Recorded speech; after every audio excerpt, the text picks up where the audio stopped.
This one piece of equipment will change the way you train and perform. Now, this is called a flywheel training device.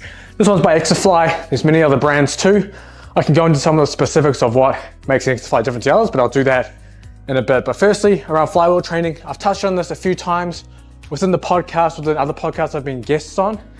And honestly, I love this. If you want to go back to the podcast episode with John Cronin, you can search 3 Times to Fighting podcast, John Cronin, and Cody Roberts. Those two are awesome. We actually dive into a lot of flywheel training strategies with John Cronin, the science behind the flywheel and how it really works. But just to give you a brief rundown, I'm going to take you through some practical examples of this too, just so you really get an idea of how this works. But essentially, you're not using traditional weight or load. Typically, when we're using weight or load, you're relying on gravity to create that external resistance. With this is gravity independent. It's all on inertia. So we have rotational inertia with the flywheels, these little discs here, and we have different size flywheels for more or less resistance. Obviously, the smaller the flywheel and the less of them, then we're gonna have more quote unquote speed-based training, and more flywheel is gonna be more directed towards the force or strength side of training. And obviously, depending on what you're trying to achieve, you can kind of go in those different ranges. Now, one of the advantages of flywheels over over traditional strength training is the idea that what you give concentrically is what comes back eccentrically. So even as you fatigue, for example, if you're giving maximal effort each rep, as you fatigue, the eccentric doesn't exceed your capacity. Whereas if you're doing a very heavy traditional strength training exercise, and as you fatigue, that load stays the same. So the variable resistance with flywheel training makes it a very safe alternative to traditional strength training. Now, on top of that, what I think is another, point within flywheel that is, I'm not gonna say superior to traditional strength training, but is definitely an advantage, is the idea that there's no dead spot. So if you're doing a traditional barbell squat, the first top of the half of the movement is really easy. And it means you're not really challenged in that movement. And it's only where that sticking point and towards the bottom is where you really challenge yourself with those loads. With the flywheel, you have constant resistance throughout the entire range of motion. And it means the eccentric phase during the flywheel is much more demanding than during traditional exercise. And I will say anecdotally, you don't get the same soreness from flywheel training as you do from traditional strength training. So I'm gonna show you some strategies around flywheel training that I think are most applicable to combat athletes. Mainly through eccentric overload strategy. So when we talk about eccentric overload, many people will talk about, oh, you're just gonna do four seconds down during the eccentric phase. That's not eccentric overload, that's tempo training. If you're doing 70% 1RM and you're doing it for 4 seconds down, it's not accentuating the eccentric phase. During the eccentric phase, you're 120 to 150% stronger during that eccentric phase. And it means to overload the eccentric portion of the lift, you have to lift greater than your 1RM concentric. And flywheels allows you to do this safely, easily, and effectively, versus having to add weight releases or special equipment when you're doing traditional barbell exercises. So I'll show you a couple of examples. These are all taken from Cody Roberts, and we actually run through them in that podcast, so you should definitely go listen to that.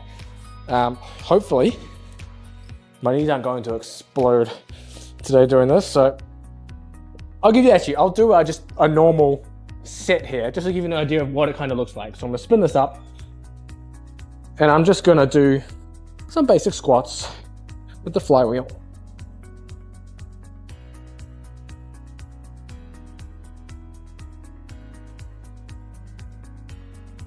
So that will be how it runs. Obviously, as you add more plates, it's going to become a lot harder.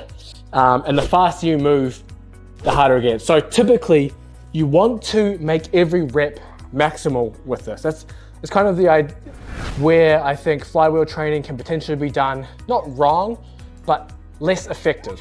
You want every rep to be maximal so it can pull you back down with that same effort, and you can use strategies to overload the eccentric. So those reps there weren't maximal effort, I'm just showing you for a demo, but there are strategies you can use to overload the eccentric, because if you are doing maximal efforts concentrically, you're still not overloading that eccentric phase because it's giving you the same effort back down. So here are some ways you can overload that eccentric just with the flywheel itself, and you can do it with any flywheel device. One of them is a delayed braking action. So if I'm going to come up, I'm gonna try not to resist through the first half, and I'm just gonna resist through the bottom half. It means I'm concentrating all that eccentric force into the bottom half of the movement instead of through the entire movement. And I'm getting a big peak in eccentric force at that bottom. You can do a variation of that where it's labeled like impulse, impulse braking action. So it'll be the same thing, but it'll be quickly dropping into, say, like a parallel position, and then letting the weight hit you. And you get a bigger spike in that peak force. So that's another way you can do that one. So obviously that's 2 simple ways of really nailing down the eccentric action during this. Another way is you can speed up the concentric. So we have handles here that the Exafly comes with. And if I use just my legs to do the concentric, that'll be maximal. But if I use my legs plus my arms, I'm going to overspeed the concentric, then the eccentric will automatically, and if I don't use my arms on the way down, then the eccentric will automatically be overloaded. That's a couple of strategies. You can also do 2 up, 1 down. I'm not going to do that today, but a 2 up, 1 down also works. So you're going to go 2 legs up, and then you're going to resist 1 leg down. You can do that on machines too. So that's a relatively common one you can do there. Regarding the actual loads you're using on the flywheel, it kind of depends on what you're after. You can go more plates and bigger plates, which will give you more of a slower eccentric. And then you can go smaller plates for more fast eccentric. Now, in terms of fight preparation, I would look to be more plates further away from a fight. Then as you get closer for peaking, you'll use smaller plates and you'll go for that very fast eccentric. Now, why are we overloading the eccentric in the first place?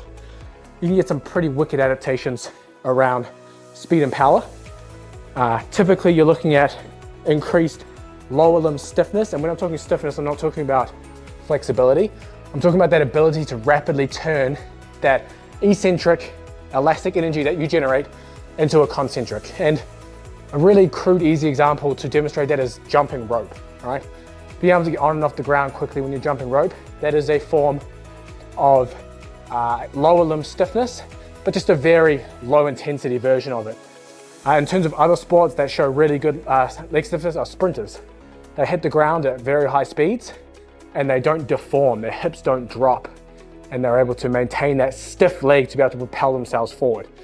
Obviously that becomes important within combat sports, you know, taking shots, throwing combinations, etc., and being able to use that elastic energy. So that's one of those adaptations. Typically you're also targeting your very fast twitch muscle fibers with accentuated eccentric training, which is another benefit. And then you're just able to elicit huge forces during the eccentric versus just doing concentric only based training. So there's a few different benefits here when you're using the flywheel. One thing the Exafly has that other brands don't is the idea of an eccentric motor. And this eccentric motor means that you can perform everywhere maximally, and it's going to pull you down anywhere from 1 to 80% more on the way back down. So it means that your concentric work is done maximally, but then you're automatically getting the eccentric overload. So that was a little crash course on the flywheel, showing you some demonstrations there. If there's any questions you have, let me know. I can create more videos on this. I kind of went on a very broad overview of what this training actually is and what it does. But I can dive a little more into the specifics if you have specific questions for me. I'm also going to be doing a case study to show you some of the potential benefits that you could see doing this type of training. I'll probably do a 3 or 4 week case study using the eccentric overload, and then we'll look at things like jump height, maybe some kind of strength measure, and maybe some measures that the Exafly actually gives you within their app regarding speed, power, etc. So stay tuned for that. Make sure you subscribe so you can follow along that case study. It'll probably start that either this or next week. And I'll document that for you and do a big video. So jump down in the description, let me know if you have any further questions, and I'll see you in the next video.